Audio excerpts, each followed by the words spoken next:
Ah, il peut plus parler, le pauvre. Il plaît. J'avoue qu'on y croyait, mais je ne croyais pas que ça allait à tour d'eau comme ça. Ah, mon ami El Gringo, on est de retour pour parler du Brésil, du Brésil. On a envie d'enflammer un peu ce vélodrome, mon ami El Gringo.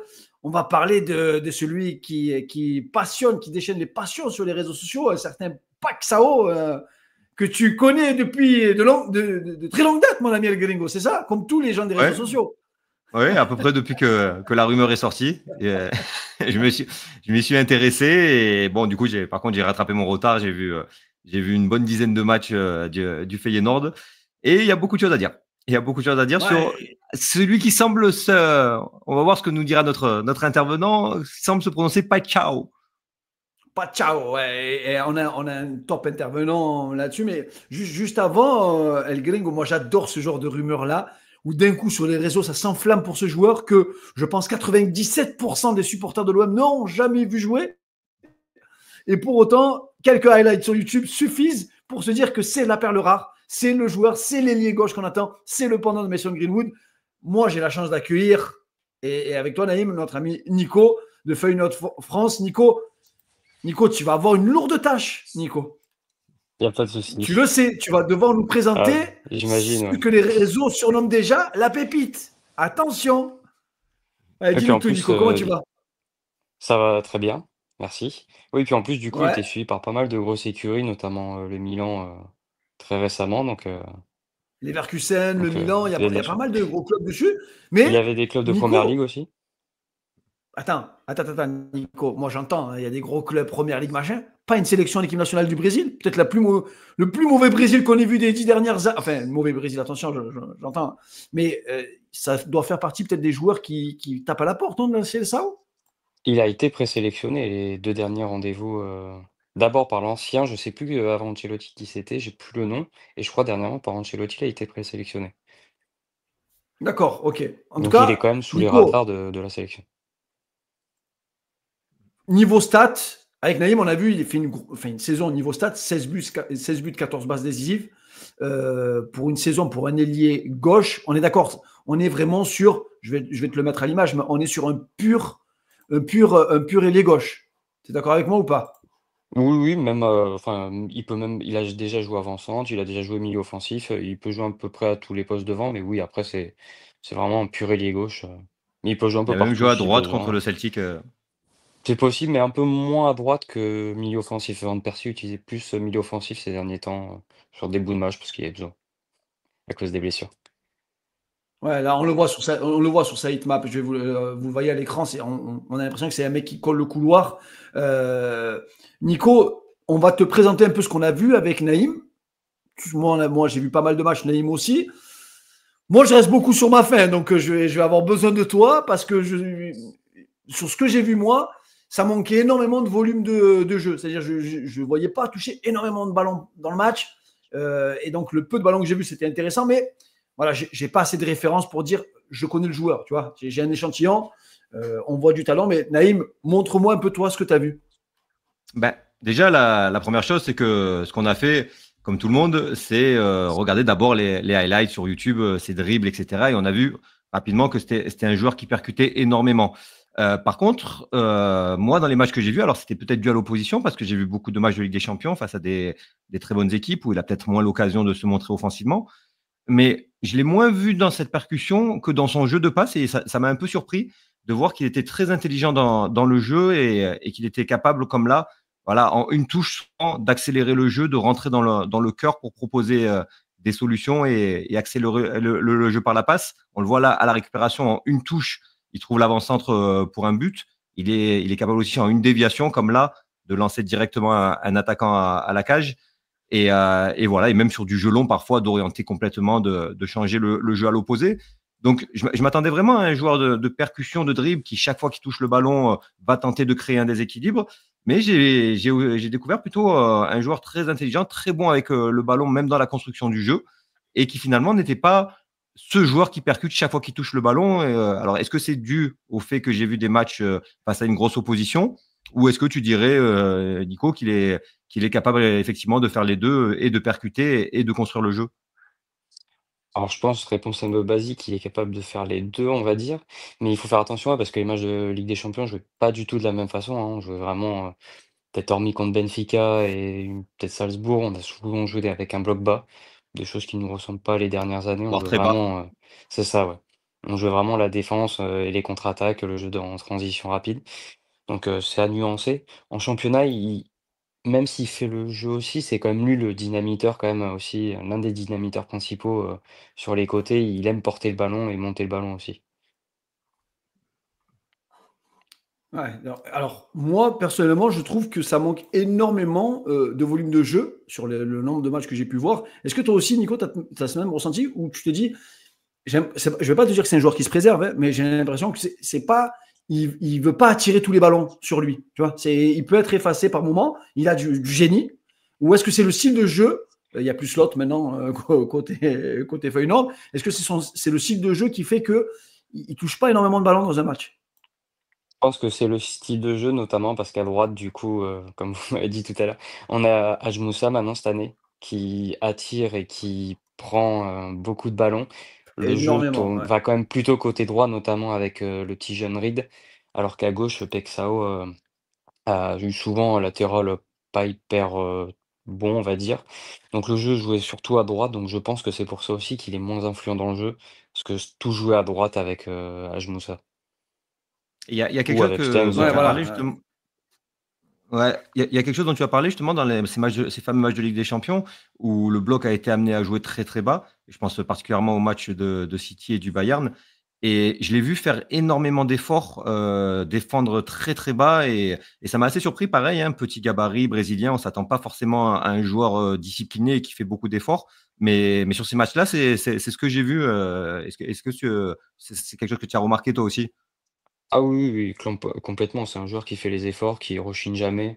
Je pense qu'il y a même pas forcément que sur ces matchs-là. Dans l'ensemble, il vient souvent aider son défenseur à gauche pour défendre. Je pense que ça, c'est plutôt le style de jeu qu'avait Slot, où tout le monde attaque, tout le monde défend et qui s'est retrouvé ensuite petit à petit. Je pense que c'est Slot qui l'a fait travailler sur ça surtout. Est-ce que ce type de profil-là, tu connais la Ligue 1, j'imagine, Oui, Nico? oui, bien sûr. Tu connais la différence qu'il y a entre la Ligue 1 et l'Eurodivisie aussi. Oui. Tu connais la différence aussi qu'il y a entre jouer au Feyenoord et jouer le titre chaque saison. Et jouer à l'Olympique de Marseille face à des blocs bas.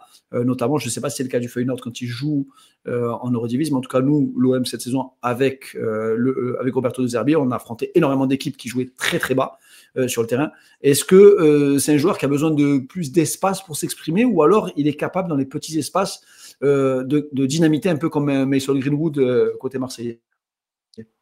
Alors, c'est compliqué à juger parce qu'en Eredivisie, et du coup, c'est un jeu qui est surtout assez, il y a la place quand même pour les dribbleurs, pour, justement avoir des espaces et des équipes qui mettent pas souvent le but, c'est vraiment très rare.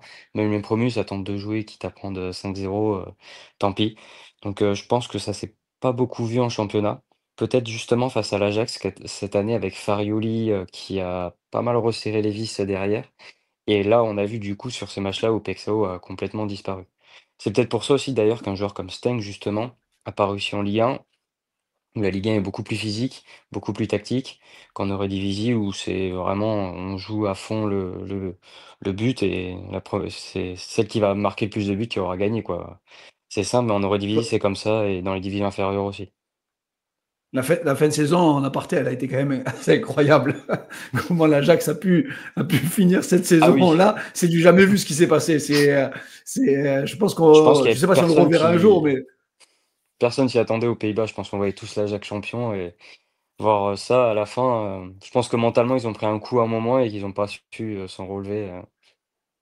Naïm, le foot, c'est mental. Et il y a il y a une autre qualité que tu as vue, toi, en regardant je vais pas dire ce jeune joueur, parce que je pensais qu'il avait que 20 ans ou 21 ans, mais il a déjà 25 balais, hein.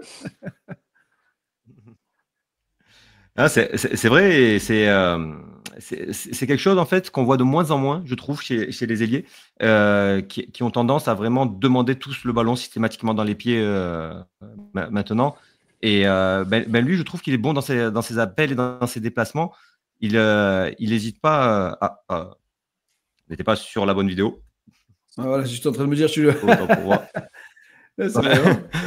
Il hésite pas vraiment dans des situations à prendre l'espace, à chercher vraiment à étirer les blocs. On le voit là avec ce très bon appel où en plus il prend la bonne information au bon moment pour donner un bon ballon. Et juste avant, il a ralenti sa course pour être sûr de pas être hors jeu.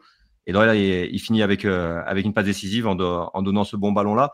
Et c'est quelque chose que j'ai souvent retrouvé dans des situations où il aurait pu décrocher, pu demander le ballon dans les pieds. Maintenant, lui, il va aller chercher l'espace. Là, encore une fois, tu vois, il ralentit sa course exprès parce qu'il sent que sinon, il va se mettre hors jeu.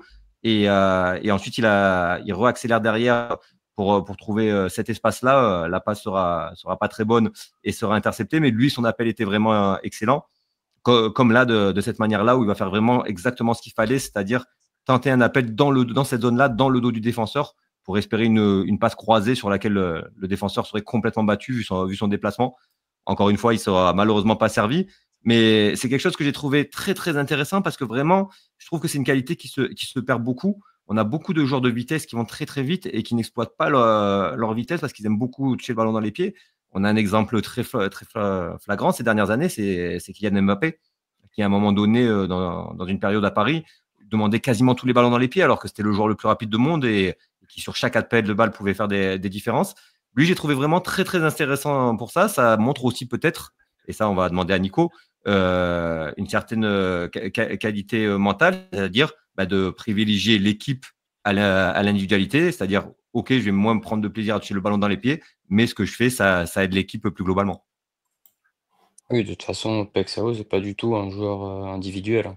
Il a une grosse intelligence de jeu, mais c'est pas un joueur qui joue pour soi. Il pense vraiment à l'équipe, hein. De toute façon, à Feyenoord, c'est quand même assez comme ça, surtout du coup avec Slot, hein, qui était avec des joueurs qui se sacrifiaient, donnaient tout pour l'équipe. Après, voilà, c'est un joueur qui peut prendre l'espace. Par contre, sa spéciale, généralement, en championnat, c'est plutôt le recevoir et aller dans l'axe, repiquer dans l'axe pour frapper du droit et enrouler. Ça, Ah. s'il vient chez vous, vous allez le voir souvent, mais c'est sa spéciale. Généralement, il le fait, je pense, 1 ou 2 fois par match. Son petit péché Ça, mignon aussi. ça nous rappelle des souvenirs, ça, un certain André Pierre Gignac. Moi, j'ai ce souvenir de dès qu'il touchait le ballon, il fallait qu'il en enroule au moins 1 ou 2 par match. Si tu es d'accord pour me dire, alors Naïm et moi, on sait que c'est quelque chose de très important, on en parle à chaque fois, pour chaque recrue, la pointe de vitesse. Mm. Moi, du peu que j'ai vu, c'est un joueur qui va extrêmement vite. Je ne sais pas si c'est le joueur le plus rapide de Feyenoord, mais en tout cas, moi, j'ai dénoté chez lui un peu. Je ne vais pas te dire qu'il me fait penser à Douglas Costa, parce que moins fantasque que Douglas Costa, mais je trouvais très, très explosif. Je pense que je suis d'accord avec ça, surtout quand on compare avec Hadji Moussa, par exemple, à droite, qui lui est peut-être un peu moins explosif que lui.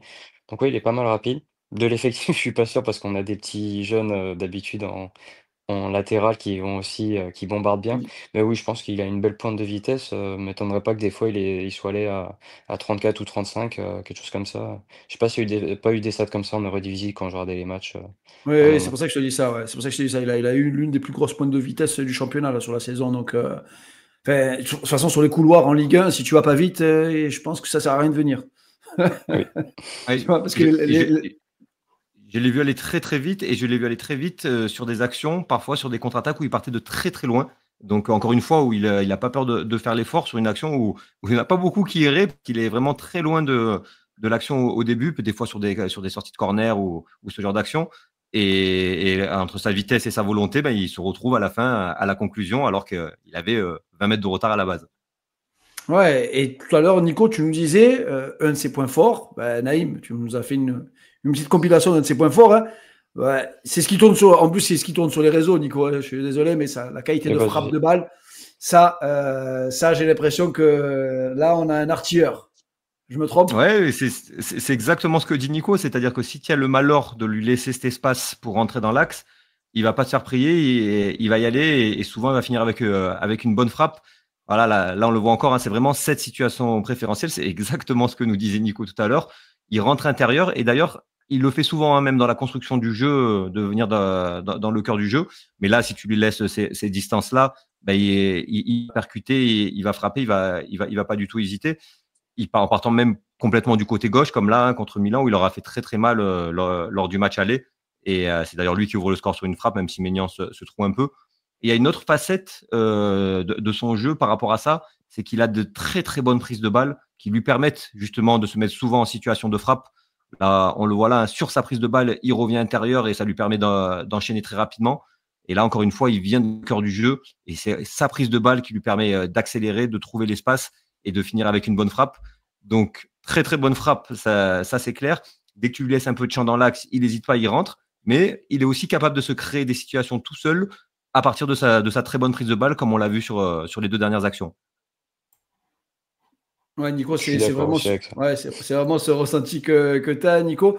Si je te devais te demander ces axes d'amélioration, je ne vais pas appeler ça point faible parce que au niveau de la com, ça ne marche pas comme ça apparemment. Il ne faut pas dire point faible, il faut dire axe d'amélioration. Hein.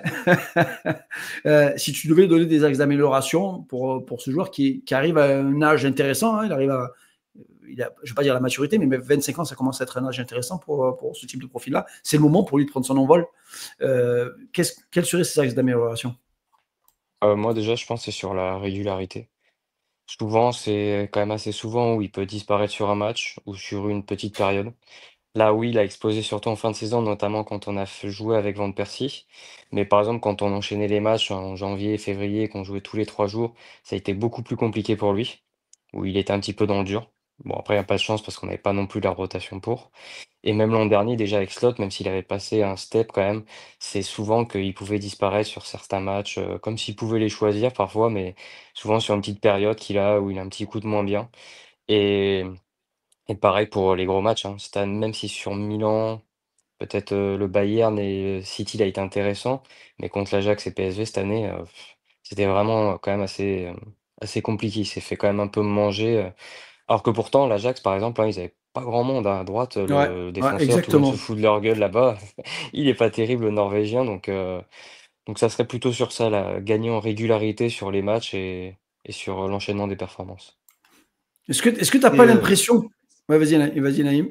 non, non, je disais juste au niveau de l'ambiance au Feyenoord, c'est réputé justement. Je me souviens que quand on a joué le match de Conference League et ils nous comparaient un peu dans ce domaine-là, en disant qu'il y a une grosse ambiance. Et est-ce qu'il y a aussi une grosse pression sur les joueurs du côté de Feyenoord qui pourrait du coup le préparer à ce qu'il attend à Marseille?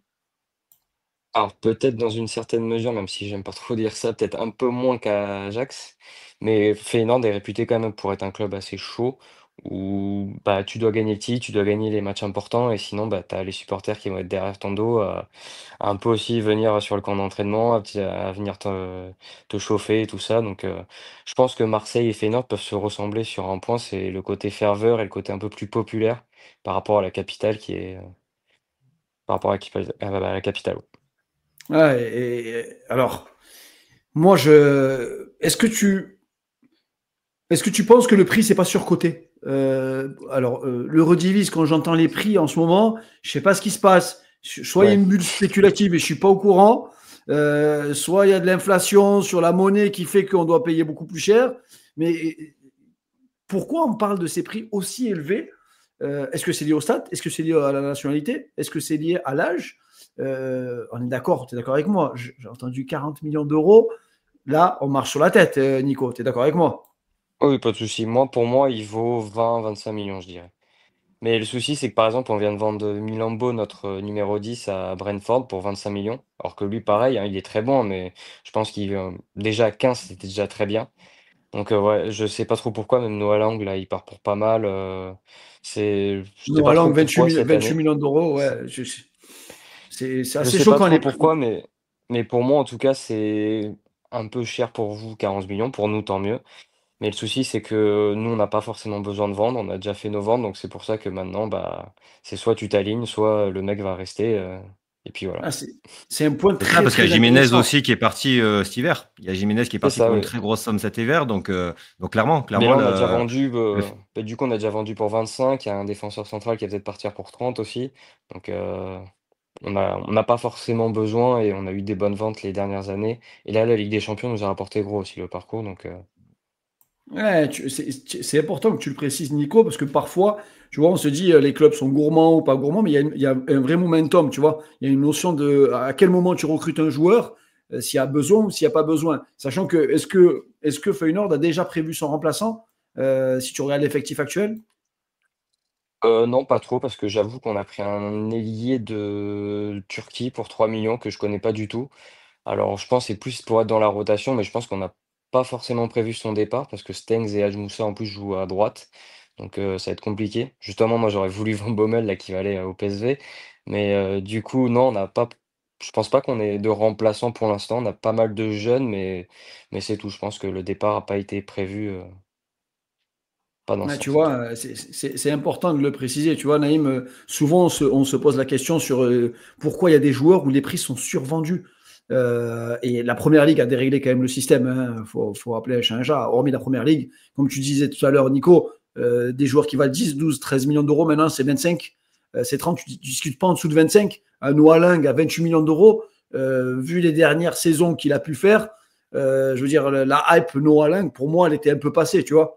Et je trouve 28 millions d'euros. Et en plus, c'est même pas l'Angleterre, là, c'est l'Italie pour le coup. Hein. Mais Naïm, c'est la difficulté de ce mercato-là pour nous. Nous, on n'est pas dans l'urgence non plus. Ouais, on n'est pas dans l'urgence, mais on sait qu'on a besoin à ce poste-là. Et tu fais bien de le rappeler, c'est que malheureusement, c'est un marché qui est très cher, le marché des offensifs qui font des différences. Et donc, malheureusement, ben, c'est un poste où il faudra sûrement mettre beaucoup d'argent. Nico nous l'a bien rappelé, le Feyenoord n'est pas spécialement vendeur, donc forcément, ils ont la possibilité de demander le prix qu'ils veulent. Donc, c'est ce que tu disais, c'est le momentum et où acheter. C'est pour ça qu'il faut peut-être acheter chez des clubs qui ont un peu plus de difficultés et qui doivent vendre, je sais pas, du côté de Lyon, par exemple. Ouais, en tout cas, Nico, si tu devais vraiment me donner une grosse qualité du joueur et un gros défaut, allez, on va dire la grosse qualité et le gros défaut pour toi. Qualité, hormis du coup tout ce qu'on a mis en avant sur la vitesse, quand même le jeu technique et la frappe de balle, je mettrais que c'est quand même un joueur fiable, hein, qui depuis Slot n'a jamais été blessé quasiment. Il enchaîne les matchs. Donc même si parfois voilà, il y a une période un peu plus creuse, c'est quand même un joueur qui joue tous les matchs, qui est jamais blessé. Donc ça, je pense que c'est important quand même. Si tu payes un mec 40 millions et qu'il est là qu'un match sur deux, c'est un peu compliqué.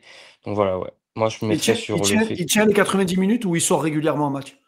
Non, généralement, il tient les 90 minutes et même quand il sort, dernièrement, c'était plus genre 85e. Donc, généralement, ouais, il tient tous les matchs, il y a pas de souci. Après le défaut, moi, je vais dire peut-être, j'ai peur qu'il ait atteint son potentiel, qu'il ait touché son plafond de verre. Je suis pas sûr qu'il puisse encore passer à un autre step, si fort et tourner, je sais pas, être dans les meilleurs ailiers du monde ou tourner à 20 buts, 20 passes en Ligue 1, ce genre de choses. Je pense quand même il a, par rapport à Sinisterra qui avait joué contre vous en Conference League, Très très qui bon. aurait pu, qui avait plus de potentiel, même si c'est un peu perdu là en Angleterre. Mais Pexao est déjà un peu plus fini, je trouve, et un peu moins de potentiel encore. Après, il peut encore nous surprendre, hein, parce qu'il peut aller jouer avec le Brésil, ce genre de choses, mais pour moi, il a quand même atteint son potentiel. Et Ouais, je juste, pense. je voulais vous dire par rapport au fait qu'il y a quelque chose à mettre en contexte aussi par rapport à la vente de Feyenoord, c'est qu'on va jouer des tours de Ligue des Champions comme Nice. On peut les affronter d'ailleurs. Donc peut-être que Feyenoord va aussi faire durer et jouer la montre, soit pour vous faire baisser le prix un moment ou autre, mais ces tours de Ligue des Champions, il y a moyen que Feyenoord veuille aussi garder Pexao pour les jouer, surtout s'il n'y a pas de remplaçant. Donc voilà. On a 2 tours, je crois, à jouer, un troisième et un tour de barrage. Tout s'explique pour le contexte, Naïm. Le joueur a dit qu'il voulait venir à l'Olympique de Marseille, Nico. Alors, en même temps, je pense qu'il a dû avoir une belle proposition contractuelle, un contrat de 5 ans Après, avec les revalorisations du côté moi, de j'ai eu des Marseille. sources aussi néerlandaises qui disaient que justement le joueur voulait plutôt encore la Serie A et l'Angleterre et que ça serait pas non plus si fait que ça, qu'il serait pas aussi sûr que ce que disent certains journalistes français.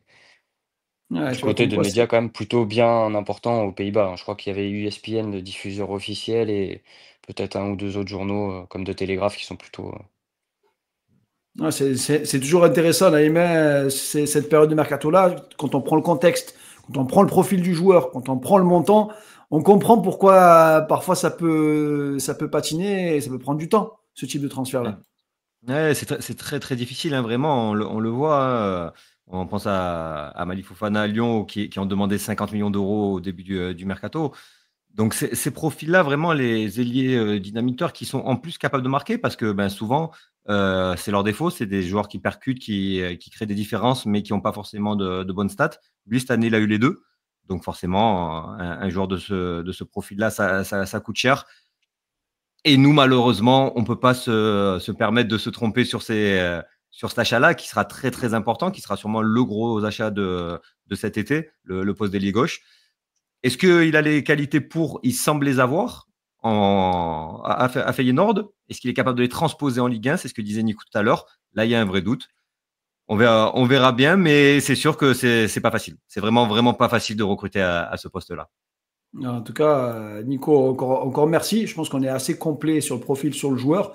On va voir ce que l'avenir nous dira sur Pexao. Et si tu as un ou deux joueurs en tête pour le poste d'ailier gauche, là, on a besoin, Nico. S'il y en a en Eurodivisie où tu dis, wow, lui, c'est vraiment un phénomène, on peut envoyer 2-3 messages à Pablo Longoria pour lui dire, bon, il faut se pencher là-dessus. Nico, s'il y a 2-3 noms, on prend, nous, on est preneurs. Parce que Alors, j'aime beaucoup Van Bommel, là, justement, mais il va partir à PSV pour déjà quasiment 20 millions. Signe que le marché est quand même assez incroyable. réglé, parce qu'un club du Pays-Bas qui va payer 20 millions pour un autre joueur des Pays-Bas, c'est quand même assez bizarre. Hein. C'est pas tous rare. les jours. C'est très rare, ouais, c'est très rare. Mais du coup, non, en Eurodivisie, malheureusement, on n'a pas forcément de joueurs, je pense, qui ont le niveau Ligue 1, même à Ajax. Il n'y a pas non plus d'ailiers qui sont incroyables. Il faut juste regarder du côté, je ne sais pas si vous avez vu, de Go Ahead Eagles, qui va jouer la première saison en Coupe d'Europe depuis très longtemps. C'est un tout petit club. On a leur gardien. Ah ouais, voilà. Oui, c'est vrai. Et ils ont des tout petits joueurs danois, là, ou nordiques, là, sur les côtés, qui sont pas trop mal aussi. Et donc, il faut faire attention, ils coûtent pas très cher. Et je pense qu'il y en a certains qui peuvent exploser, là, dans pas longtemps, en tout cas. Ah bah, les Nordiques et la Ligue 1, c'est pas facile quand même, parce que l'adaptation elle est beaucoup plus difficile. Beaucoup de bons joueurs, on l'a vu, Naïm, c'est pas mal de joueurs, notamment là, celui qui a signé à Rennes aussi, qui était très très bon du côté de Bodø/Glimt, qui est arrivé en Ligue 1 et qui est reparti aussi rapidement. Elle est dure la Ligue 1. Et ben, en tout cas, on vous tiendra informés, les amis, de l'issue de ce transfert. Moi, j'espère que ça se fera pas, personnellement. Mais après, je sais ce que vous allez me dire. Après, je vais me faire allumer sur les réseaux. Mais tu vois, j'ai besoin d'avoir l'étincelle j'ai eu l'étincelle pour Mason Greenwood. Donc, tu vois, Nico, je sais que c'est très, très dur, l'OM. On a trop d'expérience, Naïm et moi, sur l'OM. Et la Ligue 1 est très, très dure. Et un ailier à l'OM qui est ultra exposé quand tu signes à l'OM. Tu vois, en plus... Brésilien, folklore, etc. Ils vont en attendre monts et merveilles. S'il n'est pas bon, 1, 2, 3 matchs, qu'on ne le voit pas, on va le descendre comme pas possible. Donc, écoute, on verra bien. En tout cas, merci à toi, Nico. Merci à vous aussi. À toi, Naïm. On se retrouve très, très vite. Et encore une fois, on va vous laisser avec le meilleur jingle de fin de vidéo, parce que je pense que personne ne pourra en enlever celui-là. Ce sera peut-être le dernier qu'on va faire avec lui, puisqu'il n'est plus du côté de Lyon. On se retrouve très très vite, les amis. N'oubliez pas de liker, partager toujours la vidéo. Vous le savez, on a besoin de vous et on essaiera de vous faire un maximum de contenu dans les jours qui viennent. À très très vite. John, stop talking. Vincent, Jean-Pierre. Allez-y les toutous. Allez bouffer l'américain.